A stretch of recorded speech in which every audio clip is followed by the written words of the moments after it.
বৈশ্বিক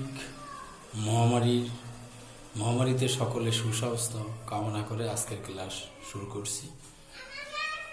আমার নাম বিকাশ চন্দ্র মৈত্র, প্রভাষক গণিত বিভাগ, সরকারি রাজু কলেজ, রাজু, মাদারীপুর।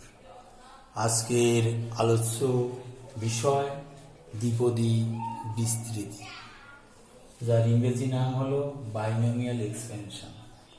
বাংলা নামের পাশাপাশি ইংরেজি নামগুলিও তোমাদের স্মরণ রাখতে হবে। তা আমাদের আজকের বিষয় হলো দ্বিপদী বিস্তৃতি। দ্বিপদী, দ্বি মানে কি?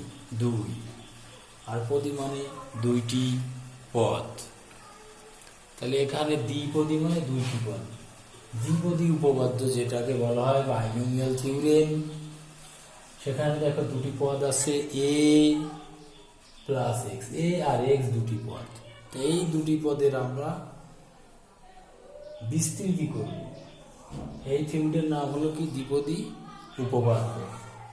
এ plus x whole to the power n, এই উপপাদ্যটি হলো a to the power n plus nc1 a to the power n minus 1 into x plus nc2 a to the power n minus 2 into x square plus nc3 a to the power n minus 3 x cube plus dot dot dot plus ncr a to the power n minus r x to the power r plus dot dot dot plus x to the power n। এখানে ছোট n এর পরিচয় অবশ্যই দিতে হবে।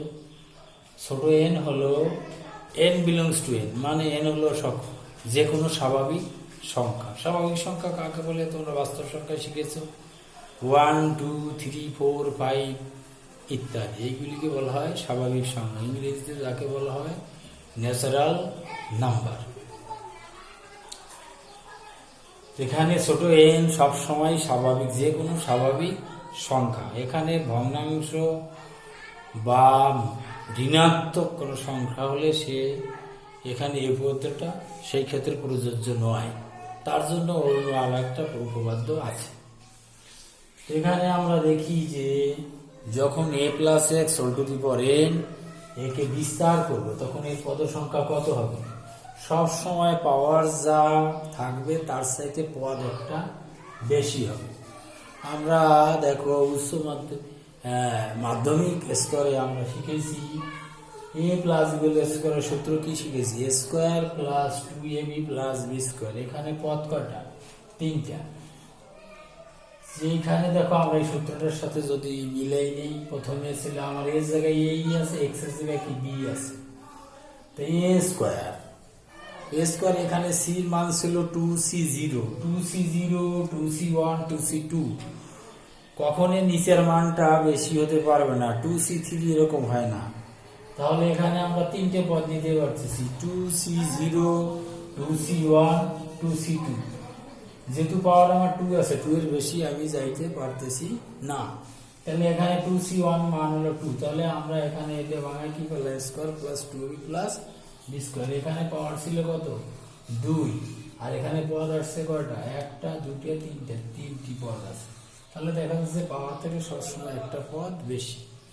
এবার a plus b whole cube, একে যদি ভাঙাই তাহলে এখানে আছে 3c0 যার মান 1, a cube plus 3c1 a to the power 3 minus 1 into b। এখানে দেখা যাচ্ছে সবসময় a কমবে, b একটা বাড়বে, a একটা কমছে, b একটা বাড়বে, a দুটো কমছে, b দুটো বাড়ছে, এরকম। তাহলে এখানে 3c1 a to the power 3 minus 1 into b plus 3c2 a to the power 3 minus 2 into b square plus b cube। এটাকে বাঙালি আমরা কি পাচ্ছি? a cube plus 3a square b plus 3ab square plus b cube। এখানে আমরা calculator চাপ দিলেই পাবো 3c1 এর মান 3, 3c2 এর মানও 3। এই মানগুলি সাইন্টিফিক ক্যালকুলেটরের মাধ্যমে বের করতে হবে। তাছাড়াও নিয়ে আর একটা সাধারণ সূত্র আছে, সেটা বের করা বড় বড় সংখ্যা হলে কোনো সময় জটিল হয়ে যায় বের করা। এই জন্য ক্যালকুলেটর যদি আমরা ব্যবহার করতে পারবো, পরীক্ষায় ক্যালকুলেটর দিয়ে আমরা এই মানগুলি শিখব। এই মানগুলি সাধারণত বিন্যাস সমবের যে অধ্যায়টা আছে ওখানে গিয়েই তো আমাদের এই মানগুলি সেই অধ্যায়ের অন্তর্ভুক্ত। সেখান থেকে যখন আমরা শিখবো সেইখানে আমরা 3C1 3P1 এই মানগুলি বের করা শিখবো। এখন আমরা এখানে পদ পাচ্ছি কয়টা? 4টা, 1 2 3 4টা। কিন্তু এখানে আমার পাওয়ার কত ছিল? পাওয়ার ছিল কত? 3। তাহলে পাওয়ার থেকে পদ কয়টা? একটা বেশি। তাহলে এখানে আমার পাওয়ার ছিল কত? n। তাহলে এইটাকে আমি যদি বিস্তৃতি করি পদ হবে কোনটা? পাওয়ার থেকে একটা বেশি। এবার এই অধ্যায়ে করতে গেলে যে সূত্রগুলি খুবই দরকার, যেটা অঙ্কে করতে গেলে আমাদের প্রয়োজন, আমরা সেগুলি নিয়ে একটু আলোচনা করি। a plus x whole to the power বিস্তৃত সাধারণ পদ বা আর প্লাস অন্তম পদ। সাধারণ পদ বা আর প্লাস অন্তম পদ। আর প্লাস অন্তম পদ, এই কথাটা মনে রাখতে হবে। এখানে আর বা আর মাইনাস ওয়ান কখনোই হবে না, এখানে হচ্ছে কত? R plus one. এই যে পদটা ছিল n c r a to the power n minus r x to the power r, সেই পদটাই হলো কি? আর প্লাস ওয়ানতম পদ। এবার দেখো যে জিনিসটা দরকার, a plus x whole to the power বিস্তৃতিতে মধ্যপদ। যদি দেখা যাচ্ছে যে এইটা বিস্তৃতি করলে এখানে যদি এন এর পাওয়ার জোড় হতে পারে বিজোড় হতে পারে, যেহেতু স্বাভাবিক সংখ্যা 1 2 3 4 5 6, যদি এখানে জোড় সংখ্যা হয় তাহলে মধ্যপদ থাকবে একটি। যদি এন জোড় হয়,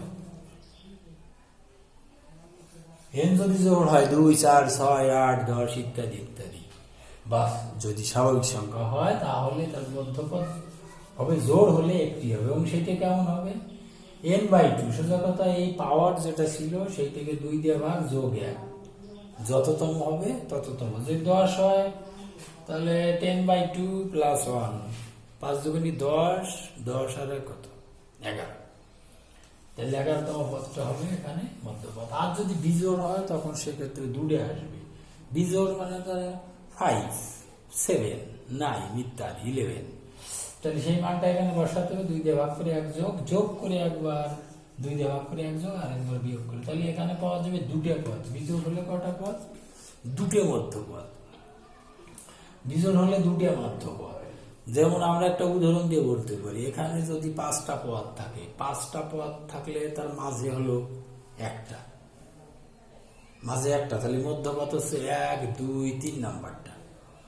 আর যদি 4টে পদ থাকে তখন তাহলে মধ্যপদ হচ্ছে এই দুটা, মধ্যপদ হচ্ছে দুটা। তাহলে দ্বিতীয় পদ আর তৃতীয় পদ যদি 4টে পদ থাকে। এই জন্য আমরা যদি জোড় হয় তাহলে মধ্যপদ একটা।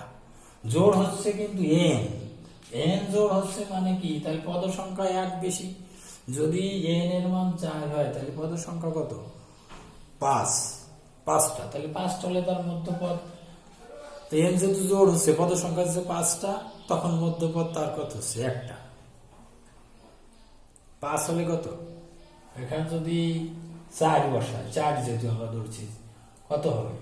4 এ 2 দিয়ে ভাগ দিলে 2 আর 1 3। তাহলে এখানে কয় নাম্বার আছে? 1 2 3 নাম্বার পদটা হচ্ছে মধ্যপদ। আর যদি এখানে আমি এন এর মান যদি 5 ধরি, বিজোড় সংখ্যা ধরি, বিজোড় সংখ্যা ধরি, তাহলে পদ আসবে কয়টা? এই একটা দিয়া 6টা, 6টা দিলে পদ সংখ্যা তাহলে কয়টা আসতেছে? 2টা মধ্যপদ আসতেছে।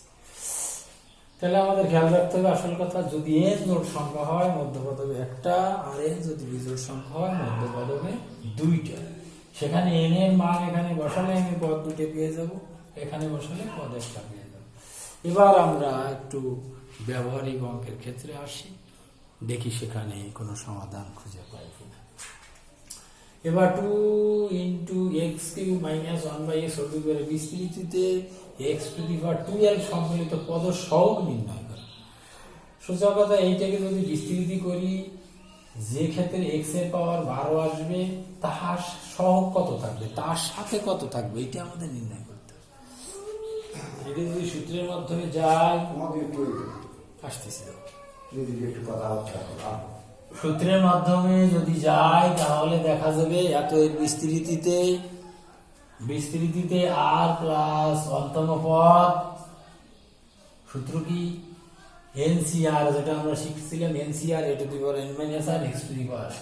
তো এনসিআর এন এর জায়গা কত আছে আমার? 20 20 সিআর এর জায়গা কত আছে? 2x³ আর x এর জায়গা আছে -1/x। এইখানে কিন্তু সূত্রটা আমার কি ছিল, সূত্রটা আমার প্লাস ছিল, কিন্তু অঙ্কটা কি আছে মাইনাস। তাহলে এই মাইনাসটা সহই তাকে এক্স হিসেবে গণ্য করিতে হবে। মাইনাসটাকে যদি বাদ দিয়ে আমরা হিসাব করি তাহলে সূত্রটা আবার ভিন্ন সূত্র। যেহেতু মাইনাস আছে অবশ্যই মাইনাস সহ এক্স ধরতে হবে। এবার আমরা আমাদের উদ্দেশ্য হলো ধ্রুব সংখ্যাগুলি আর এক্স এর পাওয়ারগুলি এটাকে আলাদা করে দেখানো। তাহলে এখানে আমরা ধ্রুব সংখ্যা বের করলাম, এক্স এর পাওয়ার 3 আছে, 3 × 60 - 3 আর -1 আর এক্স এর পাওয়ার কত আছে, এক্স যেহেতু নিচে ছিল তাহলে নিচ থেকে উপরে গেলে এই জন্য মাইনাস আর। ধ্রুব সংখ্যাগুলি আমরা এক জায়গায় লিখলাম আর এক্স এর পাওয়ার গুলি এক জায়গায় করলাম। এই জায়গায় আছে -3 আর এসে মাইনাস কত, তাহলে মাইনাস কত হলো -4r। 4r হলো ধরি r প্লাস অন্তম পদে x⁻12 বিদ্যমান। ধরে নিলাম আমরা r প্লাস যে অন্তম পদটা বের করছি এই পদটার x⁻12 বিদ্যমান আছে, x⁻12 আছে। তার মানে কি এখানে x এর পাওয়ার যতটা ছিল এইটার সমান কত হবে, 12 হবে। যেহেতু আমরা বলছি এই পদে x এর পাওয়ার 12 আছে তাহলে এটা সমান 12। এবার আমরা এটা সমান 12 কে এখানে r এর মান আমরা বের করলাম, কত পেলাম 12। এই মানটা যদি আমরা এখানে বসাই দিই x এ বাদে যেহেতু সহগ বলছে পদ বলে নাই, পদ বললে অবশ্যই x এ বসাতে হবে, যেহেতু সহগ বলছে তাহলে x বাদে বসাতে হবে। x বাদে আমরা বসাই 20c12 - 1 -1 -1 12 2 - 12। তাহলে আমরা ক্যালকুলেটর ব্যবহার করে 20c12 মান বের করলাম। এইটার মান যেহেতু পজিটিভ আছে, -1 এর পাওয়ার পজিটিভ আছে 1 আর 2 এর পাওয়ার কত থাকতেছে, এখানে কত থাকতেছে 8 থাকতেছে। তাহলে 2 এর পাওয়ার কত থাকতেছে, 2 এর পাওয়ার 8 থাকতেছে। তাহলে 2 এর পাওয়ার 8 এ কত হচ্ছে 256। তাহলে সেটি আমরা ক্যালকুলেটর ব্যবহার করে মানটা বললাম 32248,320। এইটি আমাদের কত কি হলো, লিনিয়ার সহগ। কার সহগ, এই যে প্রশ্ন ছিল x⁻12 এর সম্মিলিত পদের সহগ, সেই সহগটা আমরা পেরে গেলাম। এবার আমরা নির্ণয় করব এত এর বিস্তৃতিতে x বর্জিত পদটি এবং এর মান। x বর্জিত পদ কততম পদটি x বর্জিত, x বর্জিত মানে কি x থাকবে না, x থাকবে না কোন পদে, সেখানে x ব্যতীত অন্য যা কিছু থাকতে পারে কিন্তু x থাকতে পারবে না। তাহলে এখানে আমরা প্রথমে এই পদটিকে বিস্তৃত করি, r প্লাস অন্তম পদ, সেই সূত্র NCR (a⁻n−r x⁻r), এই সূত্রের মাধ্যমে আমরা প্রয়োগ করলাম। আমাদের n এর জায়গা কত আছে 12, তাহলে 12cr, এটা আছে a, আমাদের a কত 2x, 2x এর পাওয়ার কত 2x - 12 -12, 2x এর পাওয়ার 12 - r, আর মাইনাস আছে এখানেও, তাহলে -1/4x² এর পাওয়ার কত r, আর হলে -1r, আর যেহেতু 4 আছে 4 এ কত 2 × 2 = 4, তা আমরা জানি পাওয়ার পরে গুণ হয়, আর নিচ থেকে যেহেতু সে উপরে যাচ্ছে এই জন্য সে সূচকের নিয়মে কি হচ্ছে মাইনাস হচ্ছে, তাই না, সূচক -2 দিব। আবার x এর পাওয়ার আছে 2, তারপর আছে r, তাহলে 2r পাওয়ার পরে গুণ হয়, আর যেহেতু নিচে থেকে উপরে যাচ্ছে মাইনাস হলো। এবার আমরা ধ্রুব সংখ্যাগুলি আর এক্স গুলিকে এক জায়গায় করার চেষ্টা করি। 2 আছে, 2 কে আলাদা, -1 আছে তাকে সামনে আনলাম, 2 আছে তাকেও সামনে আনলাম, যেহেতু দুইটা ধ্রুবক আলাদা করে। আর এক্স কত আছে, 2 তো আরো এখানেও আছে, তাহলে এখানে আছে -r, এখানে আছে কত -2r, কত হচ্ছে -3r, আর এক্স কত হচ্ছে 12 - r x⁻² -2r, আর 2r কত হয়, দুইটা যেহেতু -3r। এবার আমরা ধরি r প্লাস অন্তম পদটি x বর্জিত। x বর্জিত মানে x নাই, সোজা কথা সেটা ধ্রুব পদ। এই ক্ষেত্রে x বর্জিত বা ধ্রুবক পদ মাঝে মাঝে বলে থাকে যে ধ্রুবক পদটি নির্ণয় করো, ধ্রুবক পদটি x বর্জিত বলে একই কথা। x বর্জিত মানে x থাকবে না। তো x কি হলে থাকবে না, যদি x এর পর কখনো 0 বানানো যায় তাহলে x এর পর 0 মানে 1, তাহলে x থাকতেছে না। এই ব্যতীত সর্বক্ষেত্রেই x থাকবে, যদি x এর পর 0 ছাড়া অন্য কিছু হয় তাহলে x থেকে যাবে। তা আমাদের যেহেতু x বর্জিত বলছে তাহলে x থাকবে না, x থাকবে না মানে কি, তাহলে x এর পাওয়ার কি 0, তাহলে x এর পাওয়ার যেটা পাইছি সেইটার সময় আমরা 0 ধরলাম, কারণ x এর পাওয়ার যদি 0 হয়ে যায় তখন তার মান 1, কোনো কিছুর মান 0 হলে তার মান 1। তাহলে আমরা এখান থেকে আর এর মান কত করলাম 4। এই মানটা যদি আমরা এখানে বসিয়ে দিই তাহলে তার সহগ বা মান পেয়ে যাব। তাহলে 4 + 1 বা 5 তম পদটি, যেহেতু 4 পাইছি তাহলে 4 আমাদের অঙ্কটা ছিল কত r + 1, তাহলে এখানে কি হচ্ছে 4 + 1, 4 + 1 মানে 5 তম পদটি x বর্জিত। তাহলে এখানে আমাদের অবজেক্টিভ আসতে পারে কততম পদটি x বর্জিত, 5 তম পদটি x বর্জিত, এবং এর মান পাবো কোথায়, এখানে বসাতে হবে। x বাদে যেটা আছে যে সংখ্যাগুলি সেখানে আমরা বসাই দিই।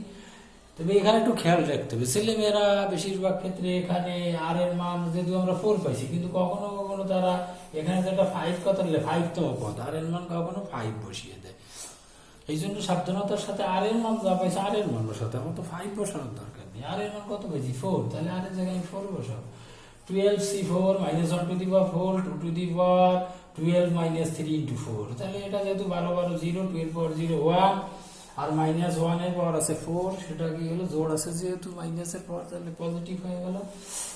আর 12c4 কত পাইছি 495। ক্যালকুলেটরে চাপ দেবো, সাইন্টিফিক ক্যালকুলেটরে আমরা 495 12c4 এর মান পেয়ে যাবো কত 495। এটাই আমাদের নির্ণীয় মান। কোন পদের মান, x বর্জিত।